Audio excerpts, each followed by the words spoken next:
Hello, welcome to the English lessons on television. It's so nice to be here with you, helping you to take new roads to English in high school. The lesson today is a very typical lesson. It's a different lesson because we are introducing these lessons on television. Because in high school, you will be learning different ways to develop communication skills that will help you to communicate in English in a variety of situations using basic structures. So, again, welcome to the English lessons on television. As it is an introductory lesson, you will be looking with me. I will help you to look at the varieties of English, at the, let's say, at the general characteristics of the English language, and of course, we will help you to, let's say, travel to the different continents where English is spoken. So, our first activity today is the following. So, the question is, where is English spoken? As you can see, English is spoken in different continents. It is spoken all over the world. But where exactly is English spoken? Do all countries or do the people from the different countries, do they use English in the same way? So, sí, el inglés, como ustedes conocen, se habla en todo el mundo, pero no todos los países utilizan el inglés de la misma manera. So, let's see. English is spoken as a native language. Of course, in Great Britain, you say, or we say, Great Britain or the United Kingdom of Great Britain and Northern Ireland. So in London, of course, the capital of the United Kingdom of Great Britain, and in many other places in the United Kingdom, of course, because that is the native language in the UK. It is also the native language in the United States of America. Right. It is also the native language in Canada, in Australia, in New Zealand. So, English is spoken as a native language in all these countries. And English is the third language after Mandarin, right? So, let's see. English is also spoken as an official language in many African countries, as you can see here. So let's take some seconds so that you can copy the countries where English is spoken as an official language, okay? Take some seconds.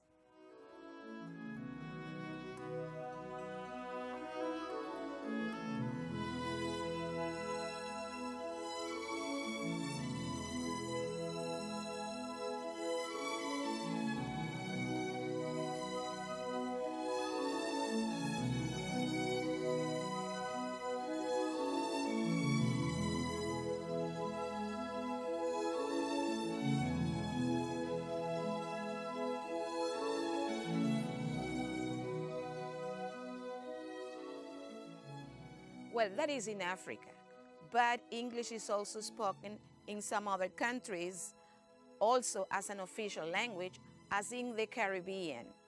So, English is spoken as an official language in countries such as Jamaica, Guyana, Belize, Barbados, the Bahamas. So, in many of the islands in the Caribbean, English is spoken as an official language. All right?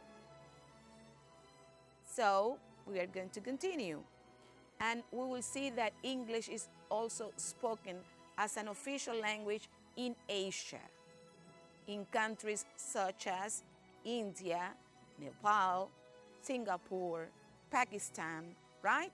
So please take some seconds to copy this piece of information that might be useful for you.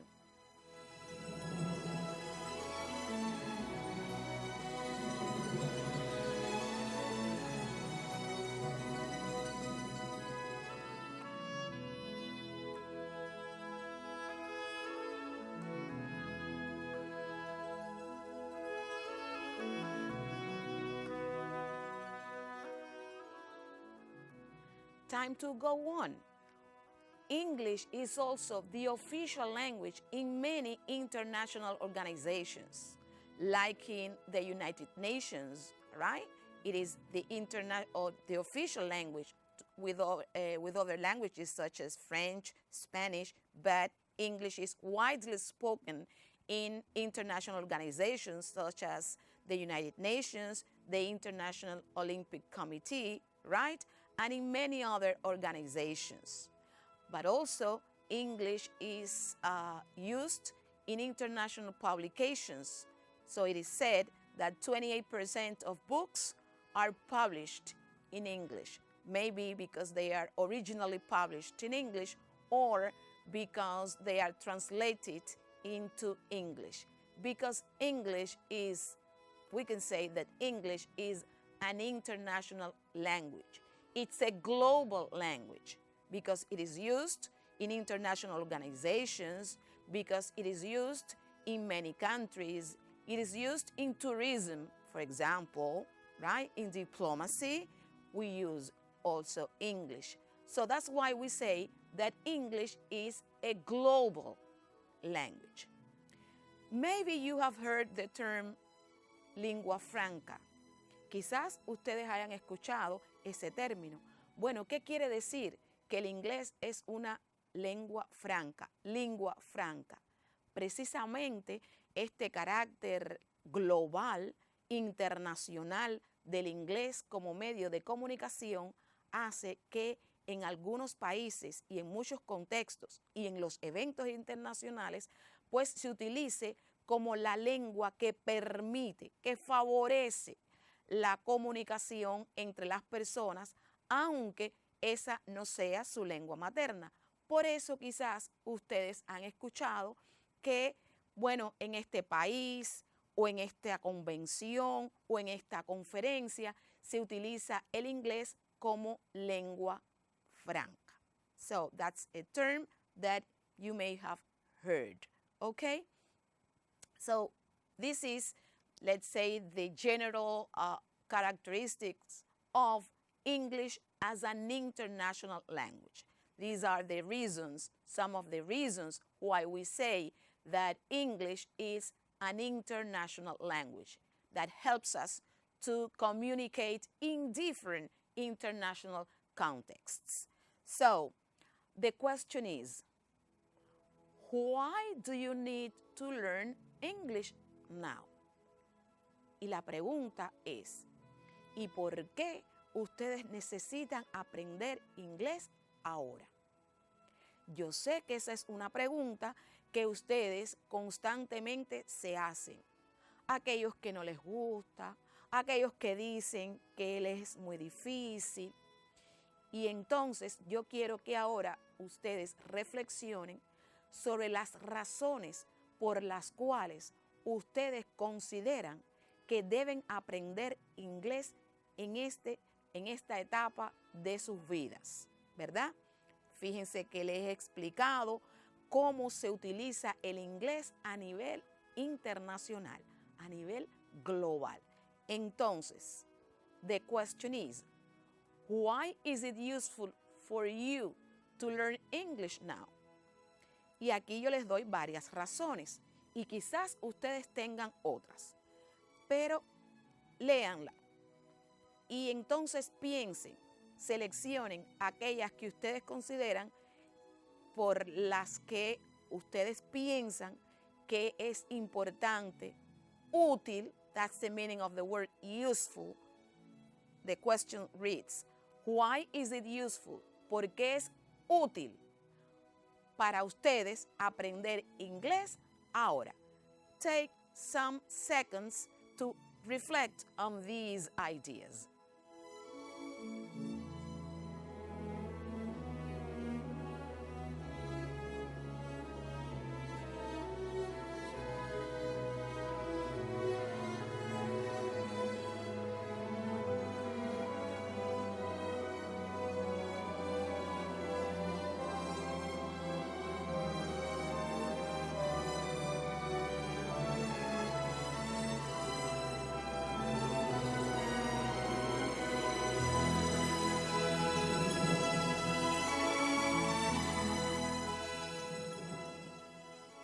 So, why is English useful for you now? To read different types of literature. Para leer literatura, aventuras, cuentos, historias de diferentes tipos. So, to read different types of literature. To pass an English exam as a graduation requirement. Bueno, porque es un requisito de graduación. Ustedes están en 10º grado. En estos momentos es un requisito para graduarse del preuniversitario. I don't think so. Pero es un requisito de graduación para la enseñanza universitaria. Por lo tanto, aprenderlo desde este momento los ayudará a tener mejores resultados en la universidad. To communicate with colleagues. Well, not exactly, because you are not working yet. Bueno, quizás la mayoría de ustedes en estos momentos se dedica al estudio, por lo tanto no tienen colegas de trabajo, pero en el futuro, cuando ya tengan una profesión, cuando ya sean trabajadores, bueno, pues quizás en el intercambio con colegas de diferentes partes del mundo, pues necesiten el inglés. Pero ahora no van a tener este tipo de intercambio. Pero yo creo que sí necesitan el inglés para prepararse para ese momento. So, another reason to learn English. Well, to present in international conferences. Well, you don't have to present in international conferences. But let's analyze this one. To understand songs and films. Bueno, yo creo que esta sí es una razón que a ustedes les interesa, porque como estudiantes, como jóvenes, les gustan mucho las canciones, las películas, las series que, bueno, tienen como medio de expresión, de comunicación, el inglés. Y aprenderlo en estos momentos los ayudará a comprender mejor esa información.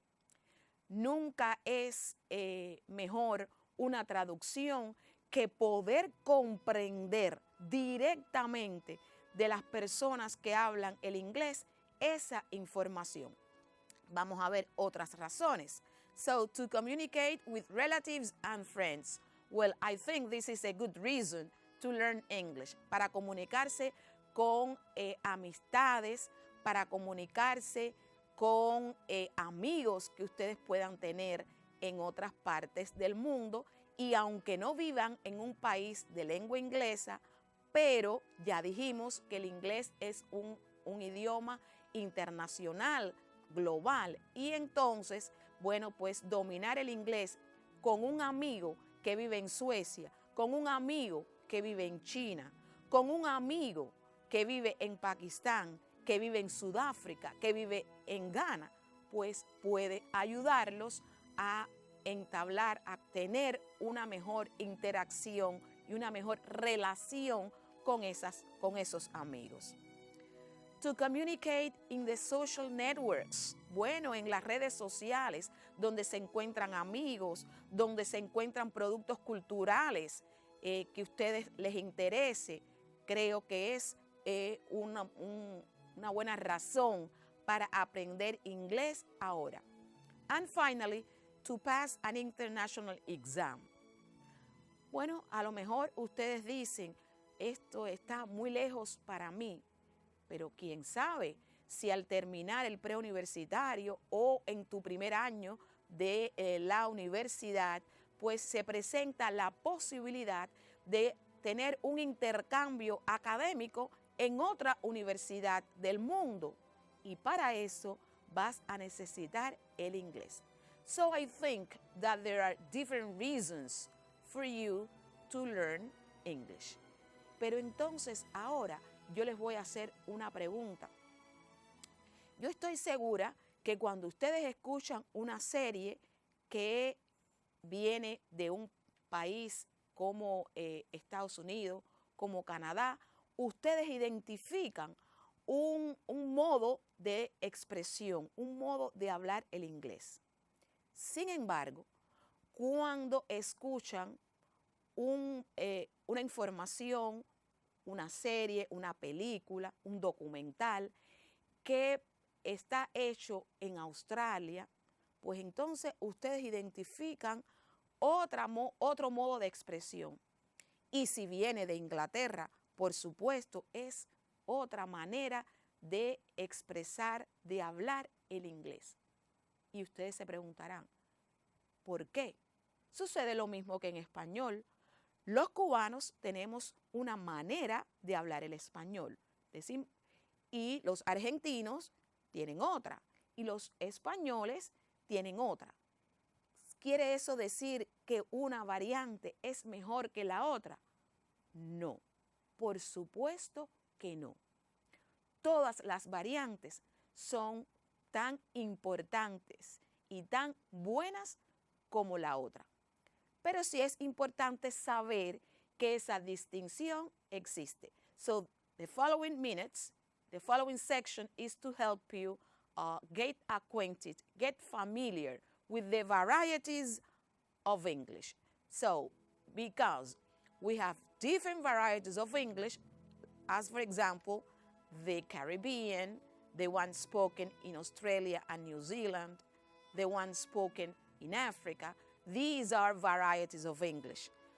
But the main two varieties of English are British and American English. Why? Because of different reasons that we are not going to analyze now. Hay muchas razones que quizás para ustedes sean claras de por qué las dos variantes más utilizadas son el inglés británico y el inglés americano. Incluso en las variantes de los países hay una tendencia más hacia una que hacia otra. Y por lo tanto, cuando enseñamos el inglés, pues lo hacemos en una de estas dos variantes. So the question is, how different are British and American English? Y ahora les voy a dar una tarea. Miren, aquí tenemos diferencias, ustedes quizás hayan visto en diferentes momentos una y otra. Bueno, aquí tienen palabras que si la encuentran, fíjense que en el inglés americano el final es con ER y en el inglés británico con RE. La pronunciación, por ejemplo, en el inglés británico aquí diríamos, por ejemplo, 20. Sin embargo, en el inglés americano diríamos 20. Como ya dijimos, pero las diferencias más importantes están en el vocabulario. Y yo les voy a dar unos segundos para que copien estas palabras, por favor.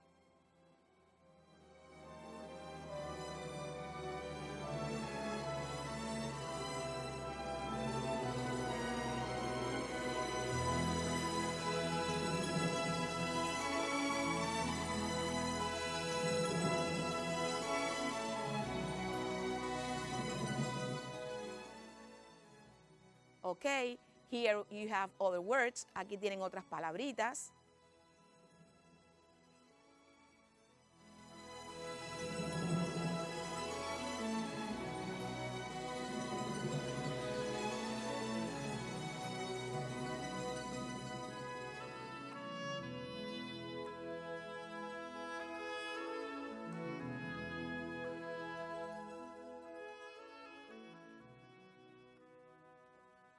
Bueno, y después de familiarizarse con estas palabras, que no, si les dio tiempo las copiaban, pero simplemente era para adelantarlos, para darle algunos ejemplos de cuáles son estas diferencias. Por lo tanto, ahora los invito a ver una secuencia de video en la que se manifiesta esta diferencia en el vocabulario en el inglés británico y americano. So please enjoy the video clip.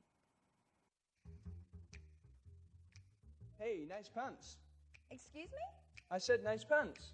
You can't see my pants, can you? Of course I can. How can you see my pants? They're on your legs. Oh, you haven't been to America recently, have you? Well, I have actually. I've just got back from LA. That's Los Angeles, by the way. I know. Yeah, I picked up some of the American words and now I forget which ones to use. It's so confusing. Well, we call these trousers in Britain. Ah, of course we do. You know, there's so many things, though. It's like a completely different language sometimes. Really? Yeah. Would you like a crisp? Crisp. In the States, they're chips. Oh, so if I want to order our chips in America, what do I ask for? French fries. I see. And you know what that is, don't you? A fizzy drink. That's a soda. You know the lift over there? Yeah. That's an elevator. Oh, really? You know in the States, you don't go to watch a film. You watch a movie. Exactly. And you don't walk on the pavement. You walk on the sidewalk. You got it. I've watched a lot of films. Oops. Movies. Okay, so I hope you have enjoyed the video clip. So here in the poster, you have, let's say, some of the words that were used in English and American, they'll say in British and American English. So please, look at this.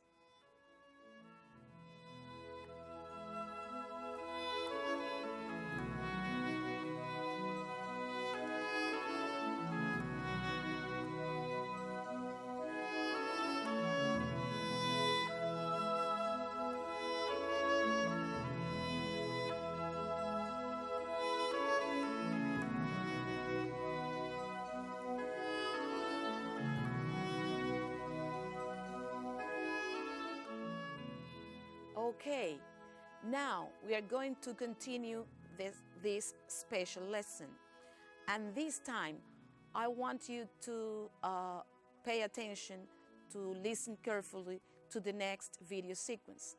Seguidamente vamos a pasar a una sección que va a presentar una profesora que es una gloria de la pedagogía cubana en lengua inglesa. Lamentablemente ya no está con nosotros, pero nos ha dejado este video en el cual ella les da sugerencias para que ustedes sean unos buenos aprendices de lengua inglesa.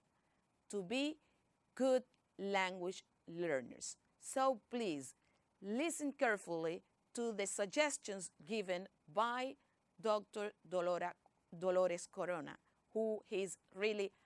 she was really a very outstanding Cuban English teacher. So please enjoy what she has to say.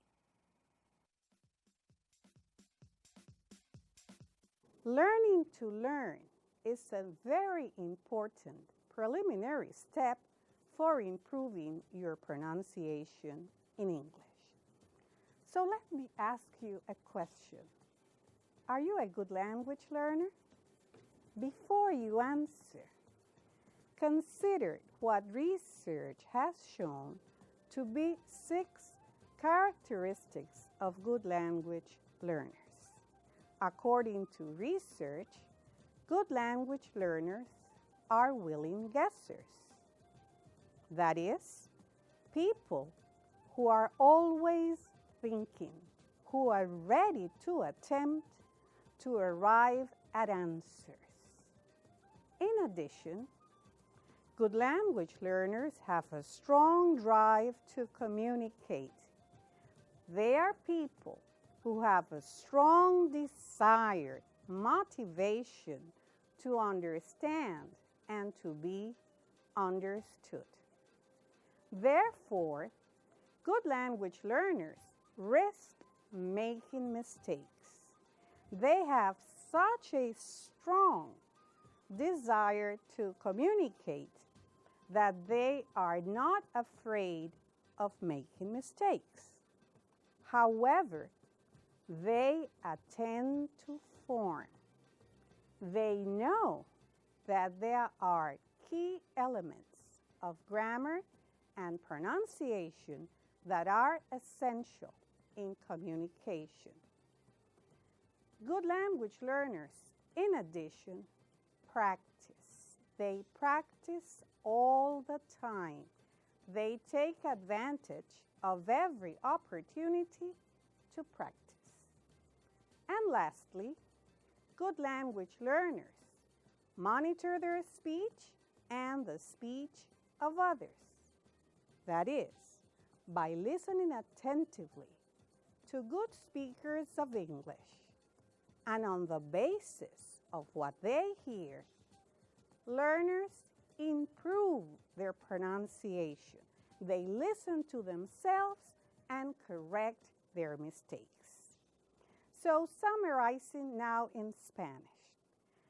Las personas que tienen este éxito en el aprendizaje de idiomas, como hemos visto, son personas que siempre están dispuestas a hacer inferencias. Son personas que siempre están dispuestas a partir de la más mínima información, tratar de acertar, tratar de adivinar el significado, el contenido de lo que está escuchando. Por eso se les llama willing guessers. Estas personas sienten una motivación muy fuerte para comunicarse, necesitan entablar una comunicación y por eso no se inhiben, no le temen a cometer errores. Sin embargo, y esto es muy importante, saben que hay elementos esenciales, suficientes y necesarios, tanto de la gramática como de la pronunciación, que son vitales para poder entablar, para poder establecer la comunicación. Estas personas practican siempre, cada vez que tienen una oportunidad. Every time they have a chance. De ahí que en español nosotros en Cuba decimos cada vez que tiene un chance. Every time they have a chance. Y también, y esto es muy importante y tal vez algo novedoso para ustedes, son personas que aprenden a autorregularse. Son personas que aprenden a autocorregirse. ¿Y cómo lo hacen? Monitoreándose. Es decir, escuchando con mucha atención a aquellas personas que ellos saben que hablan bien el inglés y entonces hacen como una comparación y a partir de lo que escuchan, hacen su propia corrección y mejoran su pronunciación. So by listening attentively, learners of English develop ear training to identify sounds and to improve their pronunciation. Unfortunately, some learners of English do not realize the importance of mastering the pronunciation of the English alphabet. We will now analyze a situation in an airport in which a person was not certain about the pronunciation of certain letters of the alphabet.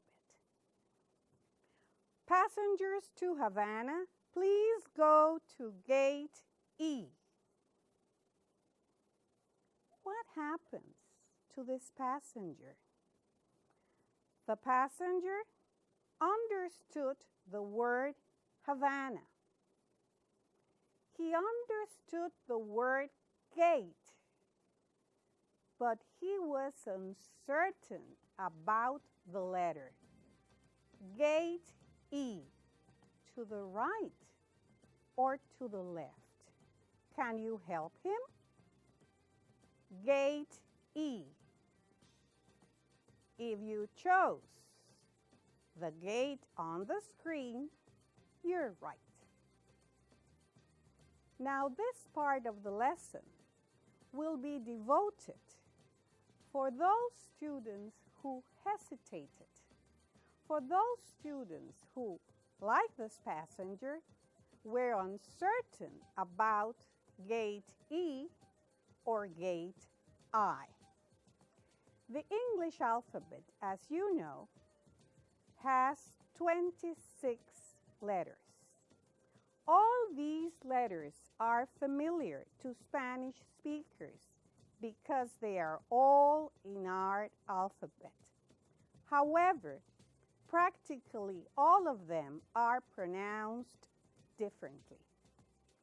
There are several ways of learning the pronunciation of the letters of the alphabet. One way is with mechanical repetition in alphabetical order of each individual letter. Another way is by singing the alphabet song. But today, we bring you an activity which we believe will help you to learn the pronunciation of the English alphabet more effectively. And it is because this activity is based on a memory strategy. It is based on making associations. Instead of trying to learn the letters of the alphabet in isolation, try grouping them into smaller groups that share a common sound. For instance, there are 4 letters of the English alphabet that have the sound A in Spanish. Now, please read these letters aloud at home. A, H, J, K. Again, A, H, J, K. The second group. The second group, 9 letters. The approximate sound in Spanish, E. B, C, D, E. Remember, gate E. G, P, T, V, C. C. The next group, 6 letters have the sound E. Let's repeat them. Let's read them. F, L, M, N, S, X. Please read them aloud again. F, L, M, N, S, X.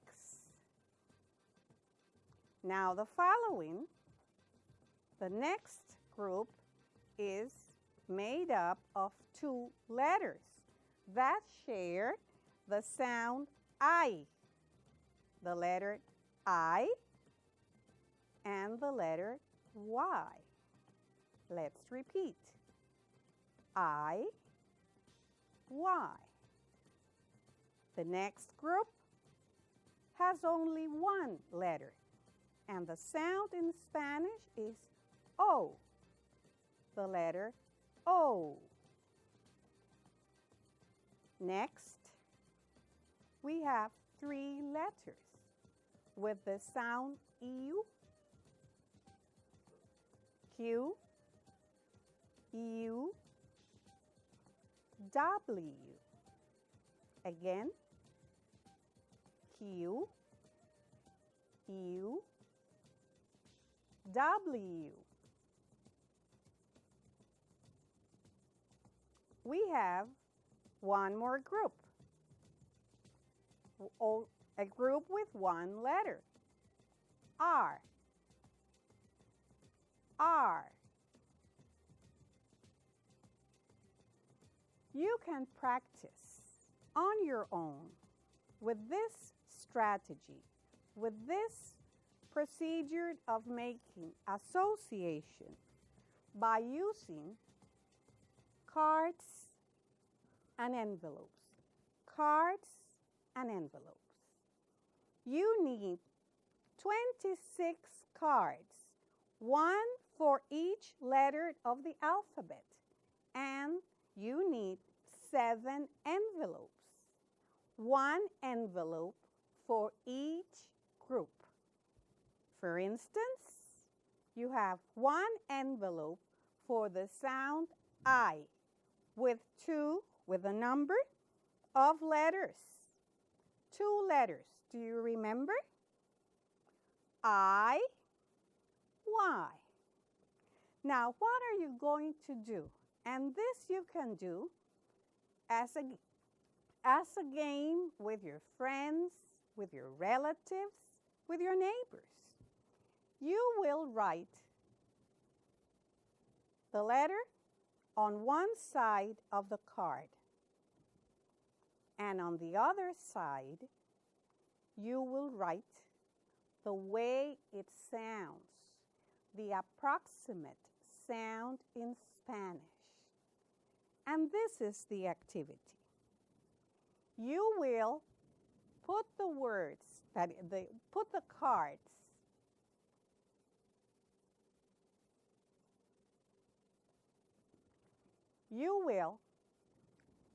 cards on the table in a disorderly manner. You will take one envelope and you will show the envelope to your partner, or you will read it. And then you have to select from the table all the letters of the alphabet that contain the sound E.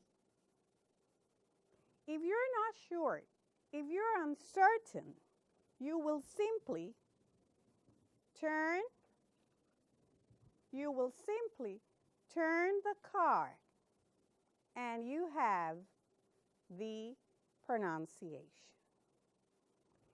You will practice on your own or with your friends with the cards and the envelopes as much as you need.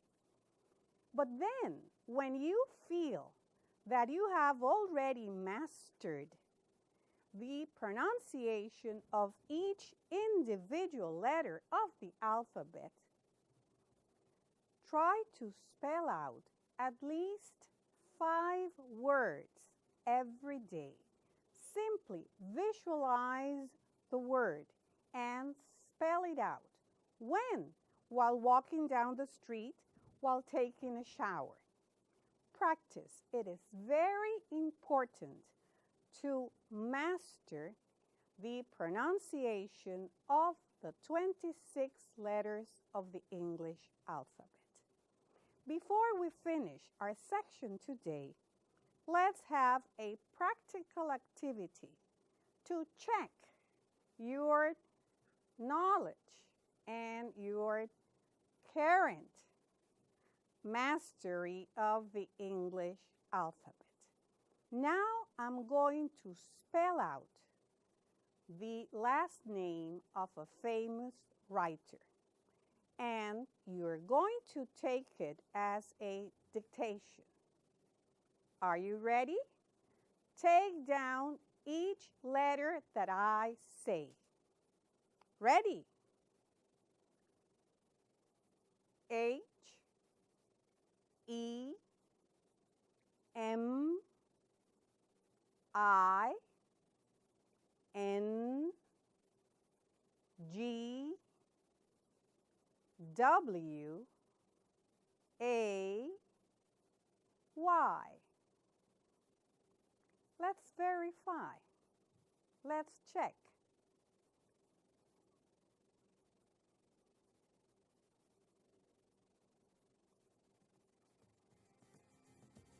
H E M I N G W A Y. Hemingway. So now you can practice on your own. And this is all for today in the section, The Good Language Learner. Well, I hope that you will be good language learners. Well, we are getting to the end of the lesson, and well, this has been a different lesson. Y yo espero que con estos consejos que les han recibido de este espacio, de esta clase, de esta sección que condujo muy bien la doctora Corona, y algunas de las propias estrategias que ustedes tienen para aprender inglés, pues podamos acompañarlos en este momento, en esta etapa de sus vidas para seguir aprendiendo inglés. And remember, stay at home, all right? Be careful and stay at home. See you in another English lesson. Goodbye.